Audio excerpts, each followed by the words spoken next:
Didik dan memimpin putra putri negara kita. Pada seri paduka kami tumpahkan setia. Untuk negara kita, panduan hidup kami semua. Di bidang pembangunan. Bismillahirrahmanirrahim. Alhamdulillahirabbil alamin wassalatu wassalamu ala asyrafil anbiya'i wal mursalin wa ala alihi wa sahbihi ajma'in. Amma ba'd. Assalamualaikum warahmatullahi wabarakatuh. Yang dihormati dan disayangi Ustazah Mahani binti Syari, pensyarah bagi pedagogi pendidikan Islam sekolah rendah. Saya Ustazah Sakinah binti Abdul Aziz, pembentang pertama bagi kumpulan kami akan membentangkan induksi dan langkah yang pertama. Terima kasih. Bismillahirrahmanirrahim. Assalamualaikum warahmatullahi wabarakatuh. Alhamdulillahirabbil alamin wassalatu wassalamu ala asyrafil anbiya'i wal mursalin wa ala alihi washabihi ajma'in. Qala rabbi shrah li sadri wa yassir li amri wahlul 'uqdatam min lisani yafqahu qawli. Yang dihormati lagi segani pensyarah kita Ustazah Mahani binti Syari.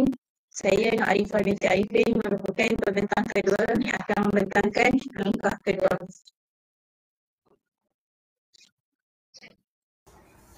A'udzubillahi minasyaitonirrajim. Bismillahirrahmanirrahim. Alhamdulillahirabbil alamin wassalatu wassalamu ala asyrafil anbiya'i wal mursalin wa ala alihi washabihi ajma'in. Allahumma salli ala sayyidina Fatih lima ughliq wal khatim lima sabaq wan nasir al haqq bil haqq wal hadi ila siratal mustaqim wa ala alihi haqqa qadri wa miqdaril azim. Amma ba'd. Assalamualaikum warahmatullahi taala wabarakatuh. Saya Ustazah Rafidah binti Wahab Ilyas Abdul Wahab, merupakan pembentang yang ketiga.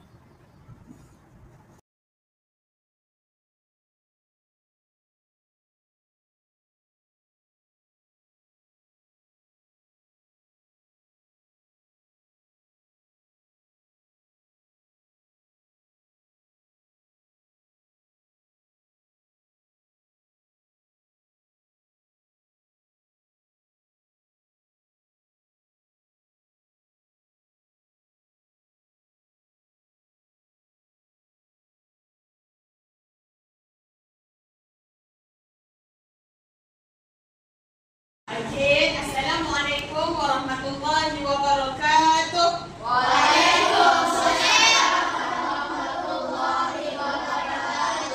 Okey, apa khabar semua hari ini? Baik. Alhamdulillah, semua nampak bersemangat lagi walaupun dalam bulan Ramadan, bulan puasa. Okey, hari ini sebelum tu bismillahirrahmanirrahim. Alhamdulillahirabbil alamin. Wassalatu wassalamu ala asyrafil anbiya'i wal mursalin wa ala alihi wa sahbihi ajma'in. Amma ba'd. Okey, sebelum kita nak mula belajar hari ini, Ustazah nak kita semua sama-sama tadah tangan baca doa belajar. Okey. Bismillahirrahmanirrahim. Allahumma ftah alaina nikmataka wanshur alaina min khaza'ini rahmatika ya arhamar rahimin. Ya Allah, bukakanlah pintu hikmah bagi kami, limpahkanlah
menunjukkan seorang lelaki memakai longkat. Ini menunjukkan dia tengah apa? Dan dia pakai macam ni. Maksudnya dia tengah sakit. Mungkin dia jatuh motor ke kan? Dia macam kemalangan ke ataupun jatuh tangga ke. Jadi dia sakit. Tengok tu balut kat kepala, balut dekat tangan dengan pakai longkat. Yang kedua gambar apa? Orang solat. Dia tengah duduk antara dua sujud dekat mana? Dia berdoa dekat mana ni? Sorry, dekat mana? Atas sejajar tapi dekat salji. Dia pakai baju jaket, maksudnya tengah dalam keadaan sejuk. Dan yang ketiga adalah baik air yang air tak keluar, air ada sedikit saja. Okey, jadi dekat sini menunjukkan jadi menunjukkan dekat sini menunjukkan apa ni? Dia nak solat tapi dia bertayamum. Okey, apa maksud apa kata yang sesuai kamu kata tayamum? Maksudnya tayamum adalah satu cara untuk kita bersuci menggantikan wudu. Okey.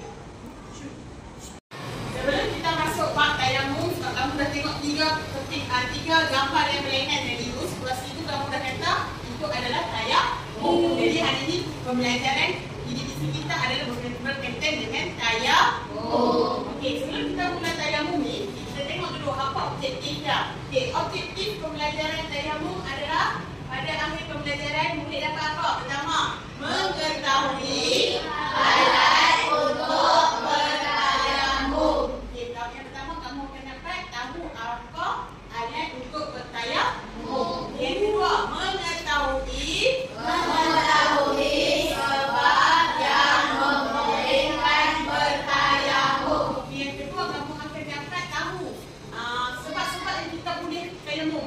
Maksudnya sebab diharuskan kita bertayamum. Okey, dan yang ketiga, membedakan cara bertayamum dan cara berwudu. Okey, kita tadi kamu akan dapat tahu cara kamu bertayamum dan cara berwudu. Kamu dapat beza lah apa itu tayamum, macam mana dengan wudu, macam mana dengan tayamum. Dan yang keempat, membezakan rukun tayamum dengan rukun wudu. Okey, nama pun tayamum, nama pun wudu. Jadi mestilah tayamum ada rukun dia, wudu ada rukun dia. Mesti ada perbezaan. Okey, jadi kamu tahu tak sebab apa mereka tayamum? Sebab Islam ni dia tak membebankan apa dia? Membebankan kita sebagai orang Islam. Agama kita ni tak membebankan kita. Kalau kita ada masalah macam tadi tu yang tiga gambar tu, kita diberi rukhsah, iaitu keringanan untuk melakukan solat. Tapi solat tetap kena jalankan, kena apa? Kena tunaikan sebab solat tu wajib. Jadi sebab itulah kita boleh tayamum. Okey. Sebelum tu, kita masuk tajuk yang pertama, iaitu konektor yang pertama, iaitu pengertian tayamum. Maksudnya maksud tayamum. Pengertian tayamum. Okey, kita baca sama-sama. Maksud tayamum adalah menyapu debu tanah yang suci membuka serta kedua-dua tangan jika tersiku dengan niat dan syarat-syarat tertentu. Okey, kat sini dia dah sebut dah menyapu debu muka yang suci. Kalau debu tu ada najis, bolehkah? Sebab dia dah kata dah debu tanam yang suci. Tiba-tiba debu tu kan, kamu cari kan, ada tag kucing. Bolehkah? Tak boleh sebab najis tu dah, bila tag tu dah jadi najis. Jadi dia bukan lagi suci. Apa dia? Kalau bukan guna dia buka. Okey. Apa? Yang tu kita akan tengok kejap lagi. Ini kita settlekan yang dulu. Okey.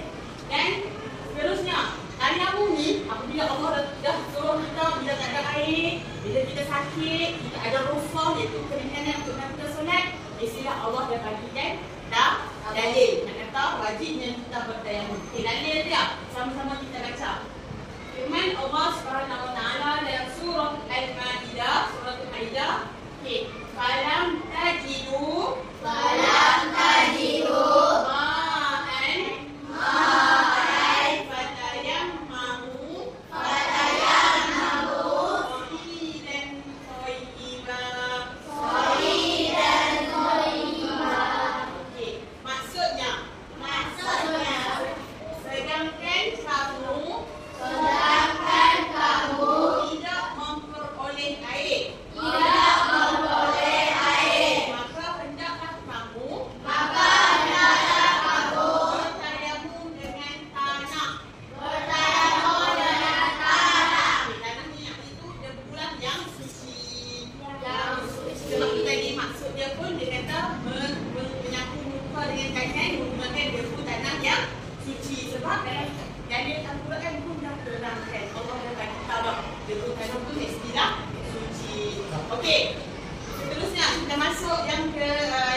warahmatullahi wabarakatuh.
tunjuk macam mana cara kita nak dapatkan debu tanah yang suci tu. Selain beli ini, kita boleh dapatkan secara sebenarnya je. Okey, contoh. Okey. Sebelum saudara pergi, macam mana nak dapatkan debu tanah yang suci tu, saudara tengok kan. Sebenarnya dekat sini dia kita pun senang je dapat debu tanah. Contoh lah. Okey, kalau hampa pergi pantai pun ataupun dekat padang pasir, ini pun boleh jadikan debu tanah yang suci. Tetap saja. Dan pastikan hampa tetap punya ada tahi unta tu pergi tetapkan dengan layar. Pastikan dia bersih ya. Ataupun mana-mana pasir. Ada tetap. Okey, dia tetap kita akan buat apa? Habiskan kan? So takkan sakit lah untuk nak debu je. Pastikan kan tu. Kita buat tu. Dia bersih. Tapi dekat pantai kan layak lah. Kami cari tempat yang kering. Untuk dapatkan debu tanah. Bila bercampur dengan air, kita debu dah. Jadi tanah liat lah kan. Tanah campur air dia dekat lah.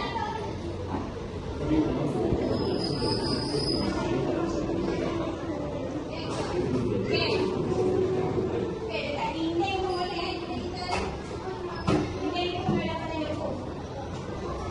Tak nampak? Sebenarnya boleh. Kita dah darurat. Di dinding boleh. Ataupun bila sekarang balas kita mana? Okey, ada kita boleh tak? Balas tak boleh. Okey, tak nyambung ke apa? Kita sakit, memang tak boleh kena air. Ataupun duduk di tempat yang sejuk.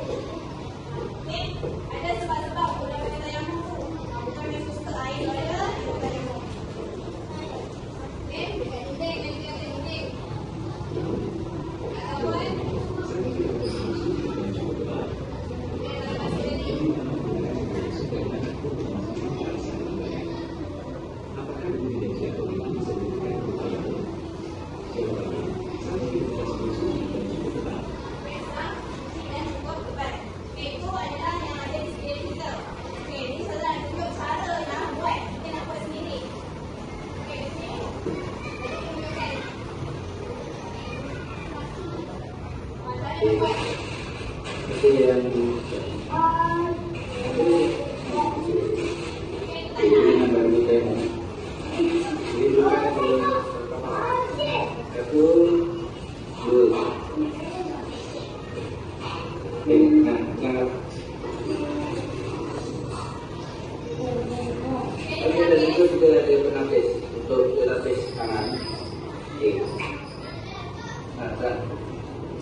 Kami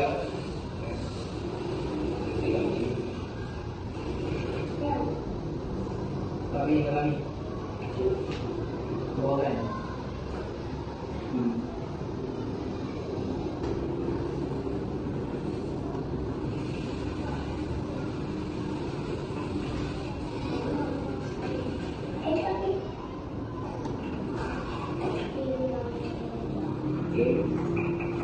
Tenang aja penuh.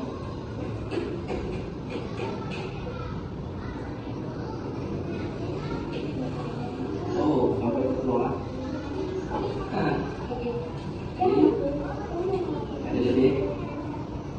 Jadi jangan tegang ya. Ini ada lebih juga. Itu dah dia.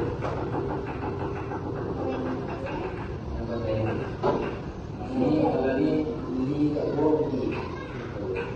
Kalau ada. Okey, saja cara untuk buat debu.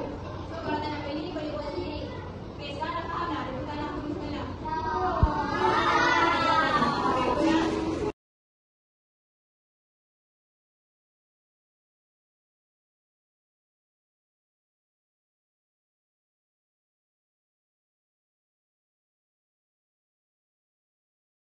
Okey, hari ni kita akan sambung tentang rukun dan sunat tayamum. Okey, dua kotak. Okey, kotak yang sebelah kiri yang apa tu ada 4. 4 tu apa dia? Rukun tayamum kan? Okey, pertama apa? Yang kedua? Tiga? Okey, yang keempat? Okey, jadi 4 perkara ni adalah rukun. Kena buat, kalau tak buat, tak legak. Maka tak sahlah tayamum kita. Okey, yang di sebelah kanan ni, kotak di sebelah kanan ni ada berapa perkara? 7. 7 perkara ni adalah sunat tayamum. Ini pahala ekstra lah. Siapa buat perkara sunat ni dapat ekstra pahala. Okey, pertama membaca basmalah. Basmalah tu apa? Bismillahirrahmanirrahim. Kedua, okey, ambil debu tanah tu sapu daripada atas hingga ke bawah. Okey, dapat pahala. Yang ketiga, menipiskan debu pada tapak tangan. Kita dah tekak debu tanah tu, nipiskan tu dapat pahala. Keempat, merenggangkan jari ketika menyapu debu. Merenggangkan jari tu macam mana? Okey, angkat semua jari, kiri kanan ni angkat. Okey, renggangkan tu macam ni. Ni namanya nak bukan rapat macam ni. Merenggangkan tu macam ni. Bila kita tekak pada bulu, make sure merenggangkan macam tu dapat pahala. Okey, yang kelima, mendahulukan anggota kanan daripada kiri. Okey, yang keenam, menghadap kiblat. Boleh-bolehnya waktu kita nak ambil tayamum tu menghadap kiblat. Cari kiblat dulu baru susun ke mana nak ambil tayamum tu. Okey, ketujuh, okey, baca doa wudu setelah selesai tayamum. Okey, tiga perkara ni adalah perkara sunat.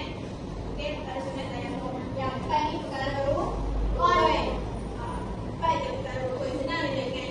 Niat, buka, tangan dan tertib. Tertib tu apa? Ikut urutan. Sebab dia nak maksud tertib. Okey, seterusnya kita akan tengok simulasi macam mana bertayamum. Okey, kita buka video. Tengok video bertayamum.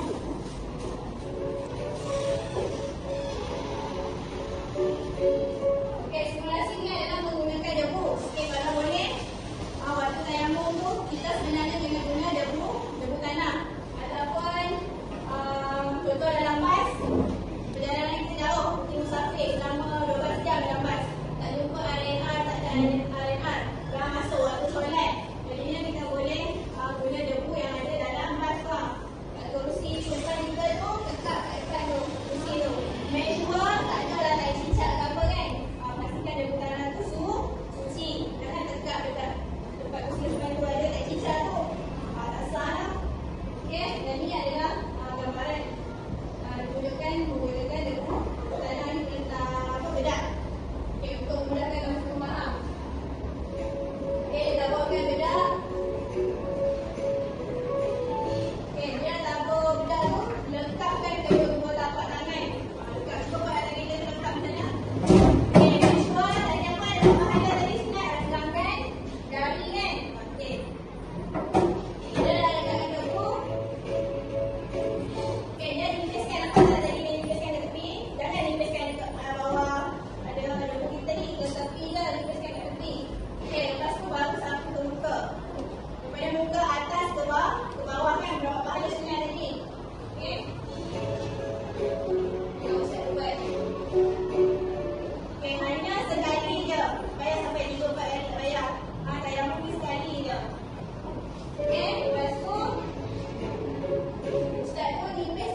Bismillahirrahmanirrahim. Baiklah, saya akan sambung sesi PDP bahagian langkah ketiga. Sebelum tu, saya ucapkan terima kasih kepada Ustazah Mahanim Tishari kerana memberi peluang kepada kami untuk membuat rakaman PDP, pengajaran dan pembelajaran di dalam kelas. Kami memilih bidang ibadah, tajuk tayamum, kelas tahun 5. Saya telah menyediakan dua bentuk soalan. Yang pertama, soalan jenis penulisan tetapi melalui kuisis. Kedua ialah lembaran kerja. Kuisis saya adakan di dalam kelas, manakala lembaran kerja saya sediakan sebagai kerja rumah. Dan saya akan tanda dan melihat tahap pelajar, kemudian memberi respon kepada para pelajar pada sesi kelas akan datang.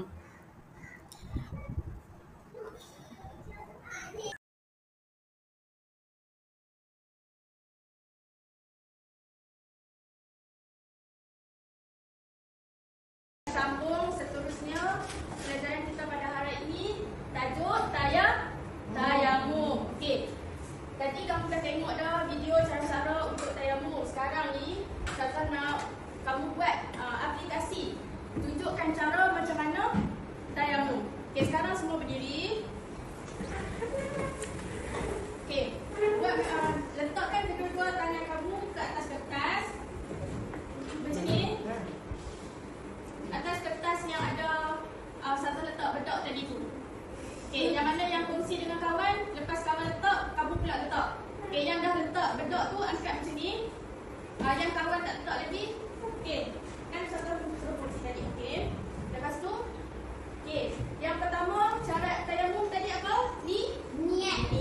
Dalam hati sambil kamu nak sapu muka nanti, niat dalam hati, saja aku bertayamum kerana Allah Ta'ala. Okey, sambil sapu ke muka. Sapu ke muka. Okey. Lepas tu, yang kedua kena buat apa? Sapu tangan dengan siku. Okey, tengok saya buat.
soalan, kamu jawab. Okey, nanti bagi balik kat Ustazah. Nak buat ini ke? Ya, kena buat sekarang. Okey dah. Okey dah. Ya. Selesai lembaran kerja ni, pasti balik kat Ustazah. Ustazah akan cek balik untuk melihat kefahaman kamu dan tahap Saya tak dapat. hari ni. Okey. Selesai pelajaran kita pada hari ini. Terima kasih semua. Okey, nanti kita jumpa pada hari akan datang untuk subjek lain pula. Okey, nanti Ustazah akan bagi keputusan tahap kamu yang kita belajar pada hari ini. Setakat yang Ustazah tengok hari ini, setakat Ustazah buat kesimpulan, semuanya berjaya. Okey, tepuk tangan. Okey, boleh bersurat.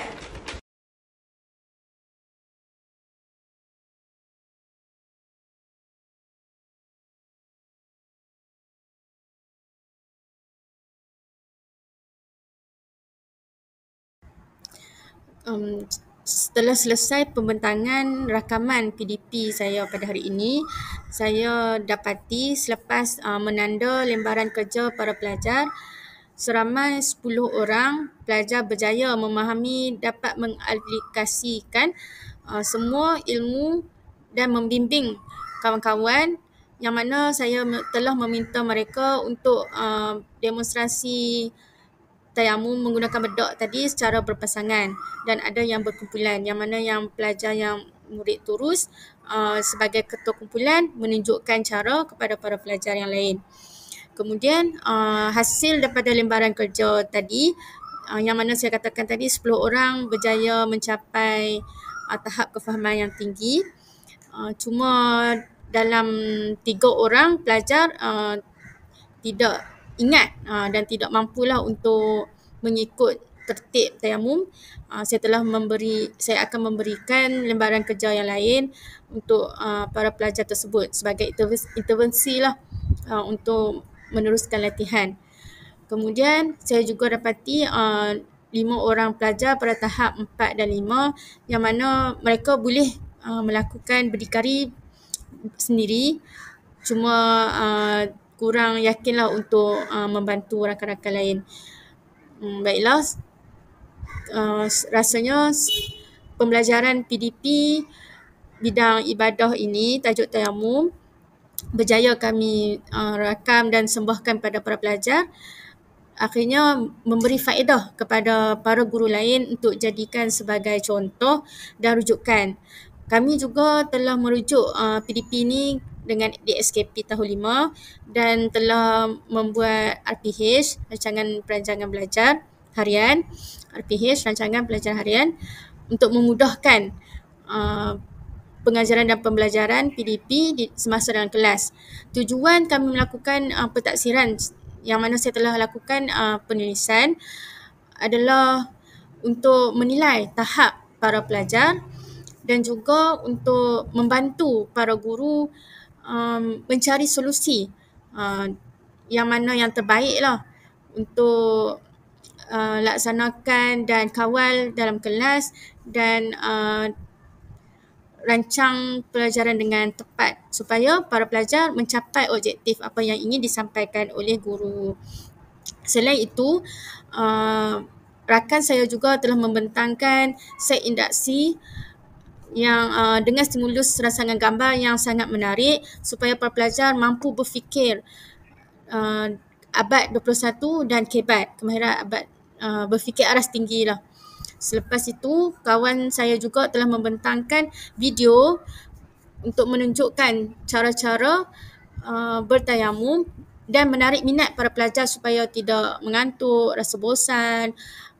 Ini berdasarkan pedagogi zaman alah baru lah, abad 21, yang harus atau patut dilaksanakan oleh para guru supaya para pelajar dapat ilmu dan mencapai objektif sepanjang pembelajaran.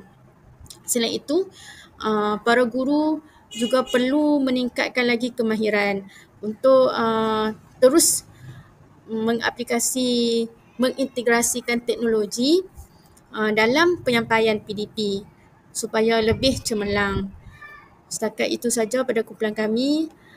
Semoga ia memberi manfaat. Terima kasih. Assalamualaikum warahmatullahi wabarakatuh.